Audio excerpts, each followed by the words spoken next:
Quando ficou decidido que navegaríamos para a Itália, Paulo e alguns outros presos foram entregues a um centurião chamado Júlio, que pertencia ao regimento imperial. Embarcamos no navio de Adramítio, que estava de partida para alguns lugares da província da Ásia, e saímos ao mar. Estando conosco Aristarco, um macedônio de Tessalônica. No dia seguinte, ancoramos em Sidom, e Júlio, num gesto de bondade para com Paulo, permitiu-lhe que fosse ao encontro dos seus amigos, para que estes suprissem as suas necessidades.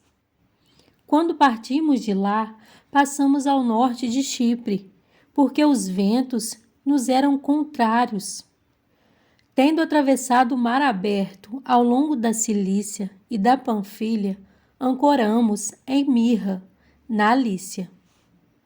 Ali, o centurião encontrou um navio alexandrino que estava de partida para a Itália e nele nos fez embarcar.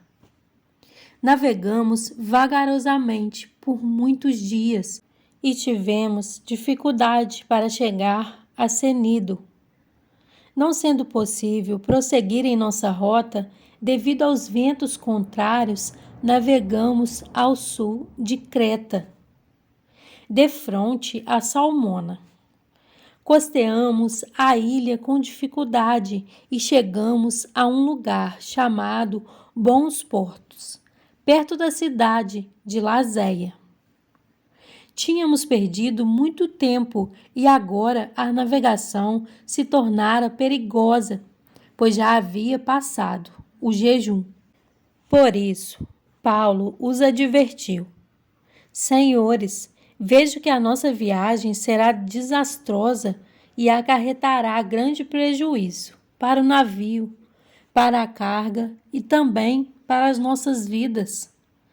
Mas o centurião, em vez de ouvir o que Paulo falava, seguiu o conselho do piloto e do dono do navio. Visto que o porto não era próprio para passar o inverno, a maioria decidiu que deveríamos continuar navegando, com a esperança de alcançar Fenície e ali passar o inverno. Este era um porto de Creta, que dava para sudoeste e noroeste. Começando a soprar suavemente o vento sul, eles pensaram que haviam obtido o que desejavam. Por isso, levantaram âncoras e foram navegando ao longo da costa de Creta. Pouco tempo depois, desencadeou-se da ilha um vento muito forte chamado Nordeste. O navio foi arrastado pela tempestade sem poder resistir ao vento. Assim, cessamos as manobras e ficamos à deriva. Passando ao sul de uma pequena ilha chamada Clauda, foi com dificuldade que conseguimos recolher o barco salva-vidas. Levantando-o, lançaram mão de todos os meios para reforçar o navio, com cordas, e temendo que ele encalhasse nos bancos de areia de Sirte, baixaram as velas e deixaram o navio à deriva. No dia seguinte, sendo violentamente castigados pela tempestade, começaram a lançar fora a carga. No terceiro dia, lançaram fora com as próprias mãos a armação do navio. Não aparecendo nem sol nem estrelas por muitos dias e continuando a abater-se sobre nós grande tempestade, finalmente perdemos toda a esperança de salvamento. Visto que os homens tinham passado muito tempo sem comer, Paulo levantou-se diante deles e disse: Os senhores deviam ter aceitado o meu conselho de não partir de Creta, pois assim teriam evitado este dano e prejuízo. Mas agora recomendo-lhes que tenham coragem, pois nenhum de vocês perderá a vida. Apenas o navio será destruído. Pois ontem à noite apareceu-me um anjo do Deus a quem pertenço e a quem adoro, dizendo-me: Paulo, não tenha medo. É preciso que você compareça perante César. Deus, por sua graça, deu-lhe as vidas de todos os que estão navegando com você. Assim, tenham ânimo, senhores. Creio em Deus que acontecerá do modo como me foi dito. Devemos ser arrastados para alguma ilha. Na 14ª noite, ainda estávamos sendo levados de um lado para outro do mar Adriático, quando por volta da meia-noite os marinheiros imaginaram que estávamos próximos da terra. Lançando a sonda, verificaram que a profundidade era de 37 metros. Pouco tempo depois, lançaram novamente a sonda e encontraram 27 metros. Temendo que fôssemos jogados contra as pedras, lançaram 4 âncoras da popa e faziam preces para que amanhecesse o dia. Tentando escapar do navio, os marinheiros baixaram o barco salva-vidas ao mar, a pretexto de lançar âncoras da proa. Então Paulo disse ao centurião e aos soldados: Se estes homens não ficarem no navio, vocês não poderão salvar-se. Com isso, os soldados cortaram as cordas que prendiam o barco salva-vidas e os deixaram cair. Pouco antes do amanhecer, Paulo insistia que todos se alimentassem, dizendo: Hoje faz 14 dias que vocês têm estado em vigília constante, sem nada comer. Agora eu os aconselho a comerem algo, pois só assim poderão sobreviver. Nenhum de vocês perderá um fio de cabelo, sequer.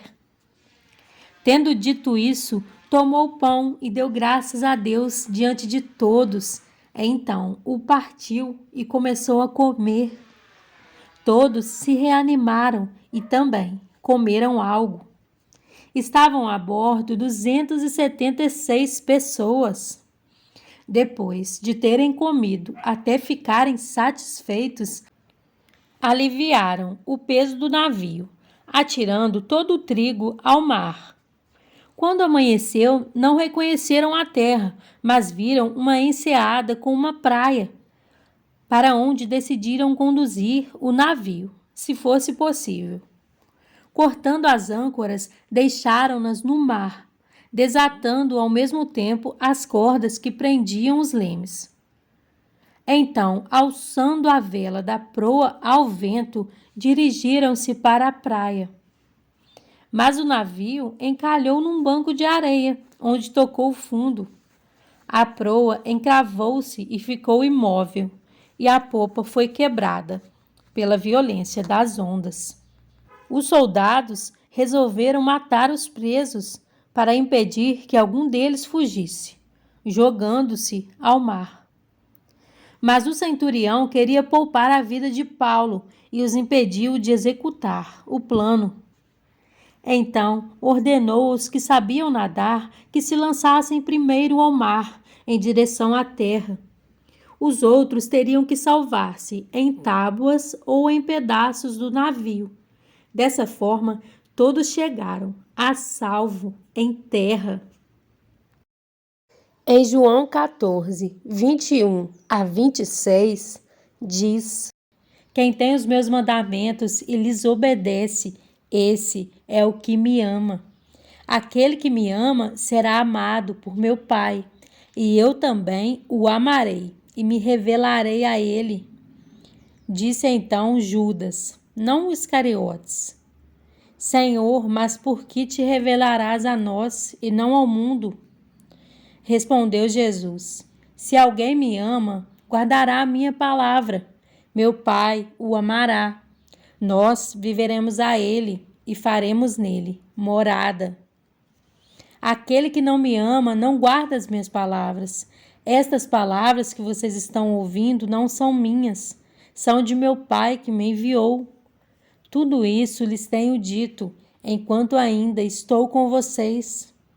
Mas o Conselheiro, o Espírito Santo, que o Pai enviará em meu nome, lhes ensinará todas as coisas e lhes fará lembrar tudo o que eu lhes disse.